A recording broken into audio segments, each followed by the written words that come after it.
Welcome to Hey Dr. Sue. So people submit their sex questions to me anonymously, and once a week I post one question and one answer. Do you have a sex question you've always wanted answered? Go ahead and check out the description for information on how to submit it anonymously. This week's question is, why is the term losing your virginity bad? Thank you. I am so glad someone asked this. The person who submitted this question did so in response to an article I wrote. I'll put a link to the video about it in the description for this video.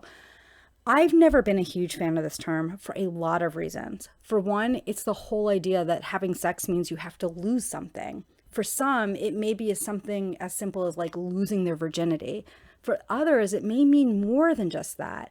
Sometimes there's this implication that once you have sex, you're not pure anymore, or that you've somehow lost your innocence. This idea of the loss of something being tied to sex has a huge negative connotation. That can be really challenging for people who live in a society that already shames people for having sex. Well, at least we kind of shame some people. And that brings me to my second issue with the term. We don't apply it the same way to people of different genders. Stereotypically, if you're a guy and you wait too long to have sex for the first time, then there must be something wrong with you. If you're a girl and you lose your virginity too soon, not that I know what that is, well, then that means you're well, we all know what the words people use in this situation are, so I don't really need to say them out loud. Women are taught that they lose something after they have sex. This gives the person they're having sex with a lot of power, and that can take the focus off of her.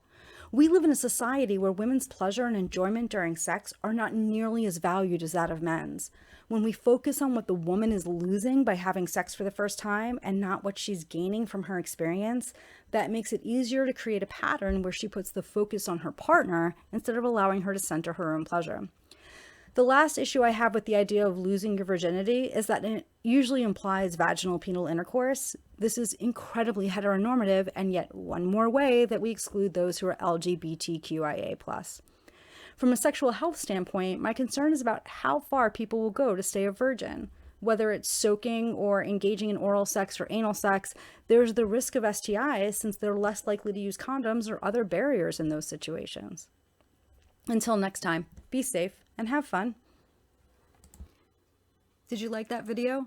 If so, make sure to like and subscribe to the channel. That way you'll know when new videos come out. Also check out the description to find out how to find me on Instagram, Medium, and Twitter. And make sure to check the description for links where you can submit your sex question.